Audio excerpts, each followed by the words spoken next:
Greetings from India. You are listening to the Business Talk podcast. I am Deepak, your host for today's episode. We are delighted to welcome Mary Fusillo, founder and CEO of Family Solutions International, as our esteemed guest on today's podcast episode.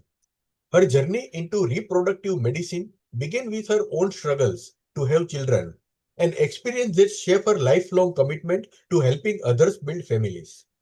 As clinical nursing director at the Infertility Clinic in Houston, Mary helped launch and grow one of the earliest donor egg programs in the US, expanding it from a single donor in 1999 to more than 120 by 2004. She later served as a clinical infertility nursing director at one of the nation's most prestigious clinics in Washington, D.C., and managing over 200 donor egg cycles annually and pioneering new recruitment strategies. Mary's expertise soon took her nationwide as she consulted with clinics of all sizes while directing a donor egg pharmacy program for a leading pharmacy benefit management company. Alongside her professional leadership, she has been deeply involved in the infertility community as a member of the Nurses Professional Group of the American Society of Reproductive Medicine, a former national board member of Resolve, and a current member of Resolve's Nurse Advisory Council. She has also founded Donor Moms, a support network for mothers through egg donation. In 2007, Mary launched the Donor Solution, followed by Three Sisters Surrogacy in 2012, creating a comprehensive path for intended parents. By 2018, she expanded globally with Family Solutions International and later unified her ventures under its umbrella, offering full spectrum fertility support. In 2019, she began a PhD in bioethics to bring ethical clarity to complex issues in reproductive medicine. Combining decades of clinical and business experience with academic rigor, today, as a business leader, scholar, and mother of twins, Mary blends personal insights with professional expertise to guide individuals and families through one's life's most meaningful journeys. In this episode, Mary discusses her research on healthcare, building empathy into enterprise, ethical entrepreneurship in fertility, and third-party parenting. So, without further delay, let's welcome Mary Fusillo to the podcast. Mary, it's been a true privilege to host you today. Thank you for taking the time to join us and discuss your work.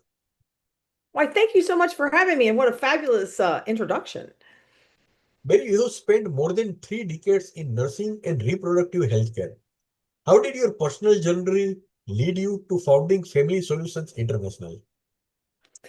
Well, I had been a registered nurse for at least 10 years when I had started my journey to have a family. I'd gone up the ladder in nursing administration and was a director of critical care at a large teaching hospital. Got pregnant with my twins through in vitro fertilization. And after I had the twins, I realized I could not go back to that kind of high pressure job while having twins and a spouse who traveled internationally for his job. There just wasn't enough time or effort.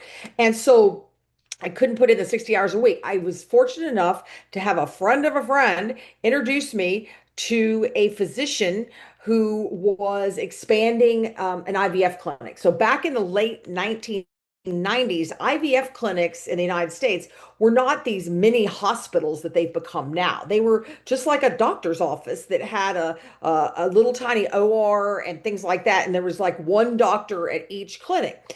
Well, this physician wanted to like grow a bigger practice. So she hired me on to be her nursing director so that we could expand the business because I had all that management experience. And we did. We ended up expanding to several other locations. We built this big donor egg pool from like one donor to all these donors. And that's how I got into it. So my personal experience led me to be able to say, what do clients want? What do the patients want? But it also led me to, from my nursing experience, what makes a well-oiled machine run in a healthcare business. When you launched the donor solution and later brought services together under the FCI brand, what guiding principles help you balance business growth with ethical responsibility?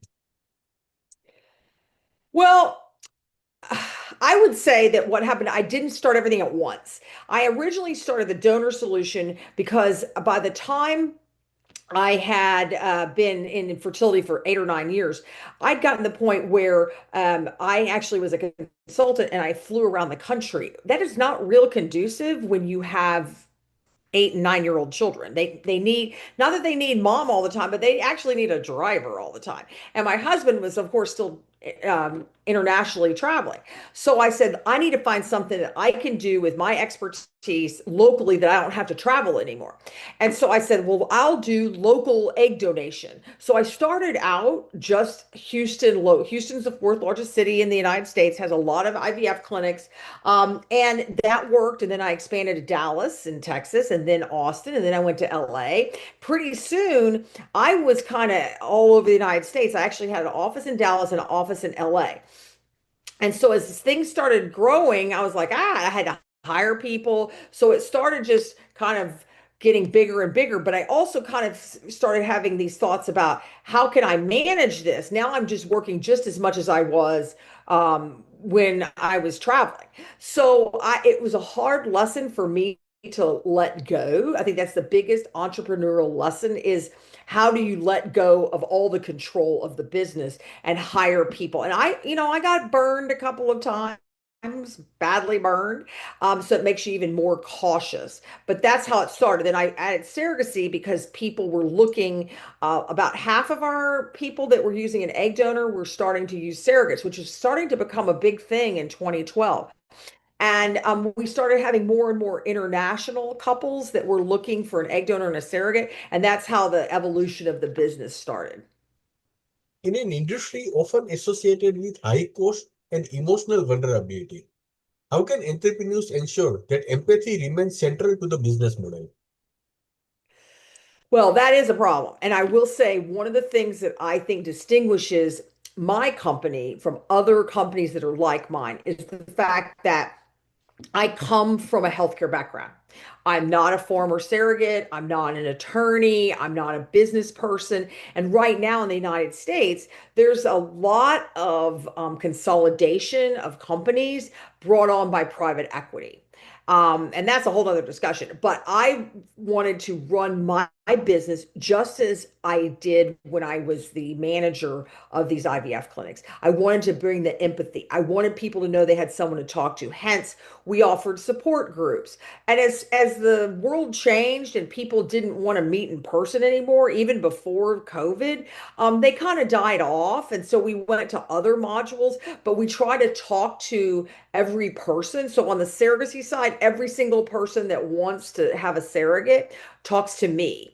And that's not, we're not talking about recruiting the surrogates or recruiting the egg donors, but every person that wants a surrogate talks to me. Now, there's 10 times as many people looking for egg donors. So we don't necessarily talk to every person, but we offer the opportunity. So we're like, we're here, set up an appointment. We'd love to talk about with you about our programs. So we try to bring that. We also have a lot of resources that are on our website, but also that we send them when they sign up with us. So they do get a lot of information, resources, books.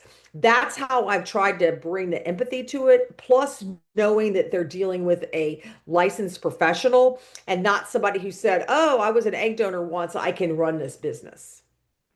Mary, what are some of the most significant ethical dilemmas you have encountered in third-party parenting, and how have you navigated them? Okay, well, you have an hour because there's a lot of them, but I'd say that originally 18 years ago, the my when I started my business, the biggest issue was anonymity in egg donation. Now, I'm not a person who believes that the egg donor needs to be part of the family, okay? But I do believe that parents need to tell their child. And we did see a lot of people from Asia, so India, China, Thailand, Japan, they were adamantly opposed to disclosing the origins of their child's genetics. And I understand from a cultural standpoint, but that requires a lot of nuance and a lot of education and a lot of making sure they don't feel shamed because people have a lot of shame about having to go to third party. because they feel like their body failed them, they were too old, they waited too long, they've had too many miscarriages. So we want to help them get over the shame of it. So that's number one. Number two is the age factor. We have people that come to us that are in their 50s that now say, I want to start a family.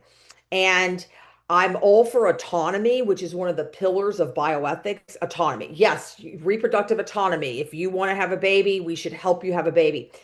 But I also think about justice, which is justice for the child. Does this child really deserve to have parents that are really grandparents? And yes, I understand that many people raise their grandkids or have a tragedy where they have to, take over their sister or brother's children, things like that. But this is where you actually go and basically pay for a child. And I wonder to myself, it may be all well and good at 55, but what happens at 70 or 75 when that child is going to university? Okay. Not that you're old per se. I mean, I'm not young chicken anymore, but I don't think that the issues that you have. The other thing is, I have my children are 27. Okay. They need me just as much now as they did when they were 7. And I think to myself, do you want to have your 27-year-old having, and you're now in your 80s, they're starting their life. Do you want them to have to deal with the issues that I had to deal with when my parents were aged, but I was in my 50s when that happened? Okay. So that's kind of where I come from. To me, those are the two biggest ethical dilemmas: disclosure and then having babies too old. Mary, you serve both domestic and international intended parents. What unique challenges arise in working across borders? And how do you ensure cultural sensitivity in these interactions? I would say that it's a language barrier is number one, and number two is a cultural barrier. Like I said, when I deal with people from Asia, a lot of times, especially with egg donation, this they don't want to disclose to and that's fine. Everyone needs to make that's autonomy. You need to make your own decisions. But in today's world where it's kind of easy to find out who you're related to, one of the hallmarks is the new Pope Leo, okay? There was an article about the fact that he is that to get to Pope Leo, okay. In the last 400 years, he has 34,000 people that ended up making one Pope Leo. And I think that people need to understand that we're all a big community, and the fact that we didn't just come from our mom and our dad and our grandparents, but we came from, for 400 years ago, two people had a baby and 34,000 people later you showed up. And so I don't think people take that for granted. Oh my God, what will people think? So that to me is kind of one of the big dilemmas in this and from an ethical standpoint. Scaling a fertility business requires efficiency, yet patients often need deeply personalized care. How do you reconcile those two demands? It's difficult right now. It's very difficult. And I would say one of the issues is that we really feel like we're on a little hamster wheel all the time because the IVF clinics do not answer all the questions. They try to. I don't want to throw them under the bus.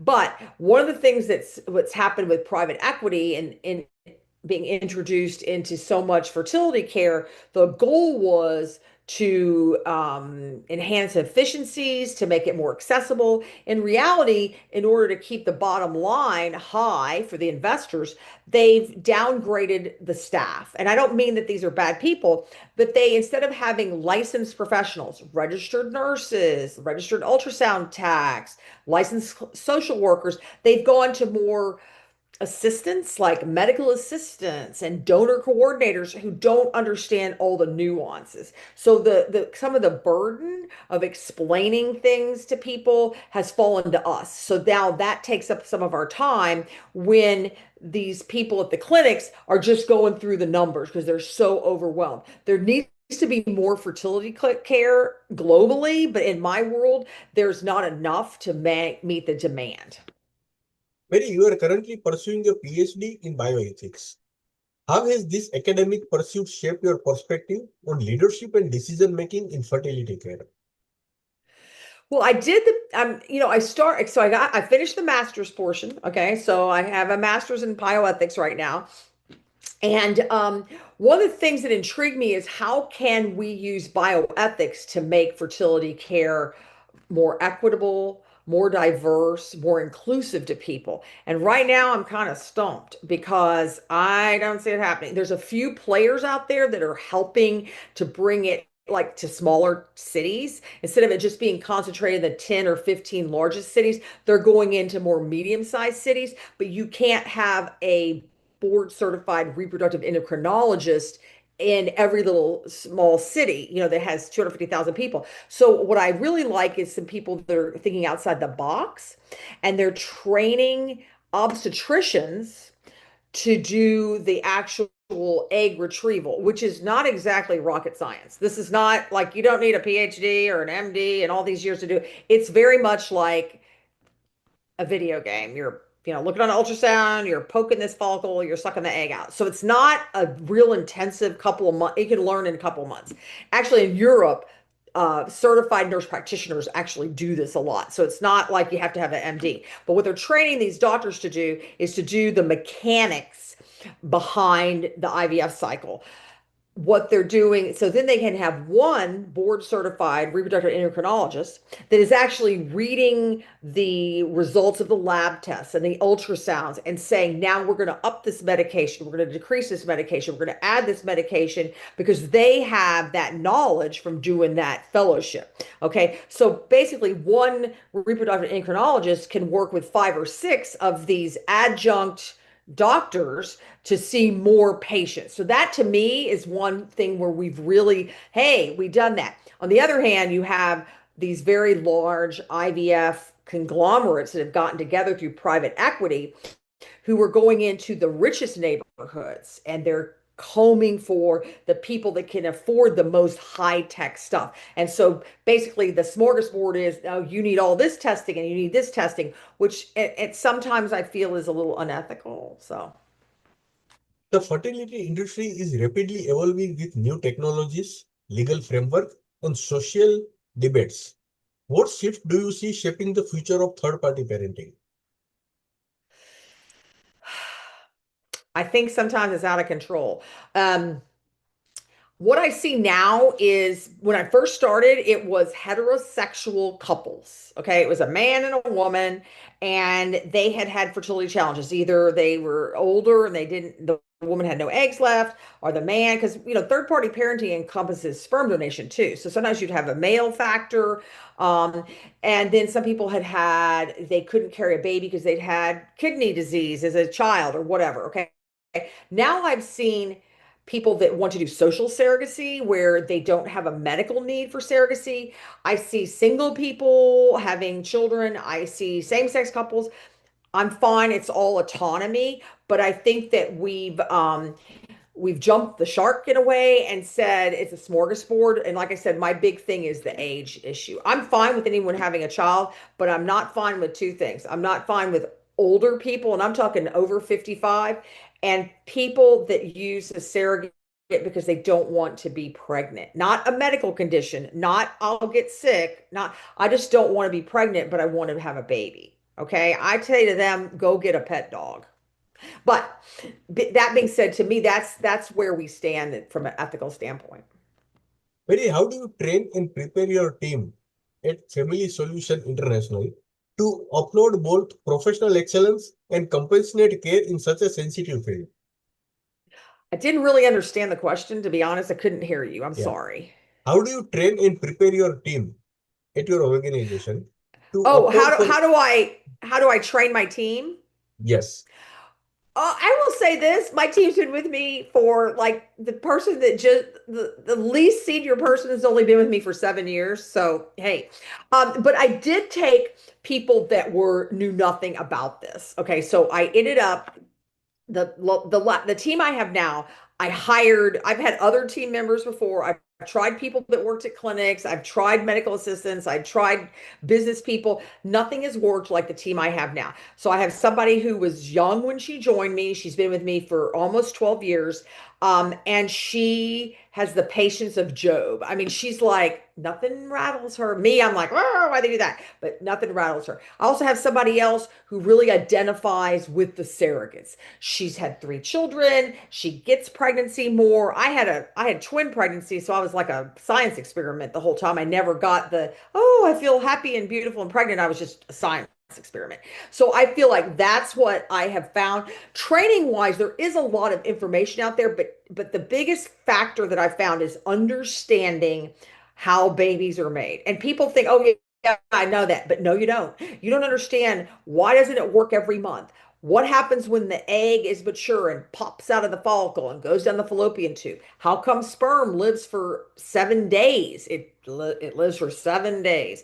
Okay. And why, and now there's new science coming out about the fact that it's just not willy-nilly when the sperm meets the egg. The egg selects the sperm that she wants to let in, which I think is completely fabulous. I'm like, really?